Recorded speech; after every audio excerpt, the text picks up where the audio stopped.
Faz mais de 10 anos que eu não tinha visto esse tipo de atitude em uma competição, né? As divergências existem, mas a gente, como faixa preta, a gente consegue equilibrar maior e melhor as nossas emoções. Antes de eu falar sobre esse episódio, eu vou contextualizar a minha opinião, tá? Sim.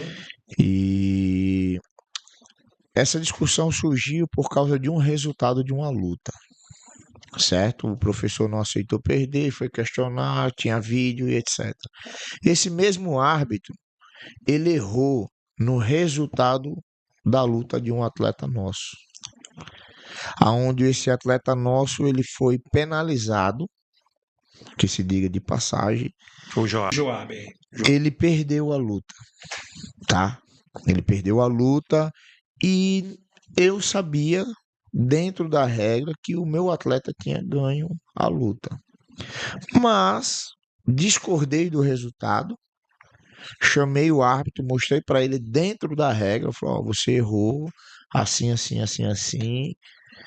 Mostrei para ele, abri o livro de regras no celular, mostrei para ele ficou assim, não, mas ele foi para meia e tal. Aí eu falei, cara, não foi, eu tenho um vídeo. Mas eu vou fazer o seguinte com você. Eu sei que você está muito tempo aí trabalhando, eu também sou árbitro. Mas se você está mentalmente cansado, saia e dê o posto para outra pessoa assumir, porque para você não penalizar outros atletas.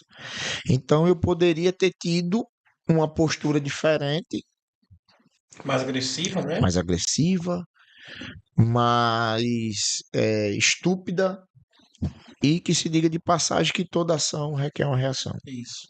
certo? Não estou aqui fazendo o papel de advogado nem de defesa nem de acusação. E em relação ao caso, pela gravidade que teve, né? Poderia ter sido só uma tapa, poderia ter sido só um empurrão, mas mesmo assim, o faixa preta, ele teve uma atitude covarde,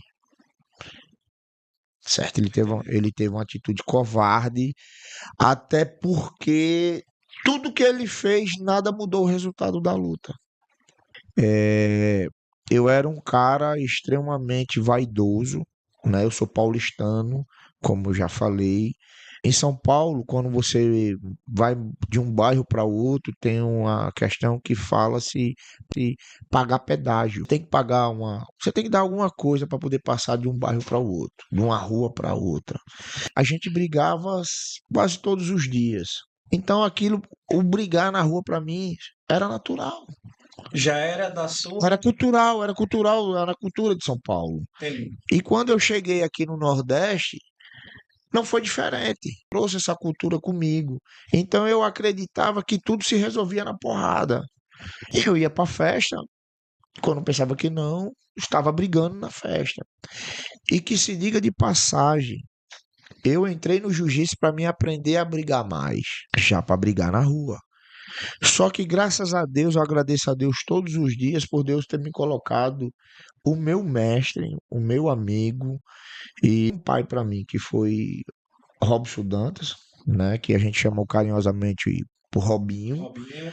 né? E ele foi me mostrando algumas filosofias de vida e foi apresentando algumas filosofias que já existia até do saudoso mestre Bruce Lee, né? Que todo mundo acha que Bruce Lee é só aquele artista de mestre na vida, foi mestre de artes marciais e foi cineasta, né?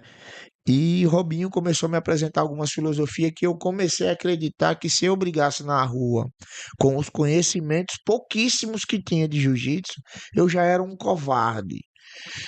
Então eu comecei a me afastar de briga, comecei a me afastar de amigos que me induziam ou que me envolviam em confusões, né?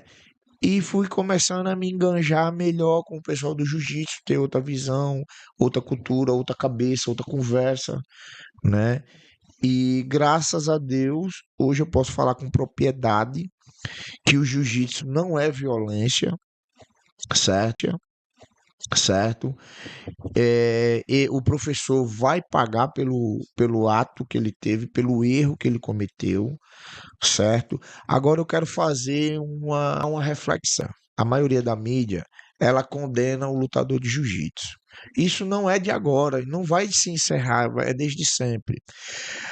Acontece um episódio, você está na rua, você é jogador de futebol, você está na rua com sua esposa. O cara vai, mexe com a sua esposa, aí o jogador de futebol vai e agride esse cara que assediou a sua esposa. Vai sair um comentário, o jogador de futebol bateu no moleque lá porque passou a mão na bunda da mulher e tal, tal, tal. O comentário se encerra. Jogador de basquete, tá numa solenidade, acontece a mesma situação, tem um comentário, tem, mas se encerra. Quando é um lutador de jiu-jitsu, a repercussão é maior por dois motivos. Primeiro, o cara era para ter o autocontrole, certo? Era para ter o autocontrole. Mas diga-se de passagem que nenhum faixa preta, por mais autocontrole que ele tem sangue de barata. E a gente sabe que existe pessoas que vêm para tirar o senso, seja ele faixa preta ou não. Mas a mídia, desde sempre, ela persegue demais o jiu-jitsu. E nesse caso específico de domingo, essa fatalidade, eu não conheço o Júnior, o judoca, conheço ele de ouvir falar, conheço algumas pessoas que conhecem ele e diz que ele é um cara muito gente boa. E eu acredito nessa versão, que ele é um cara gente boa. Mas digo e repito, ele tem que pagar pelo ato dele, não importa o rapaz que é um adolescente, não importa o que ele disse, não importa o que ele fez, quem era para ter tido o autocontrole era o professor Júnior Judoca.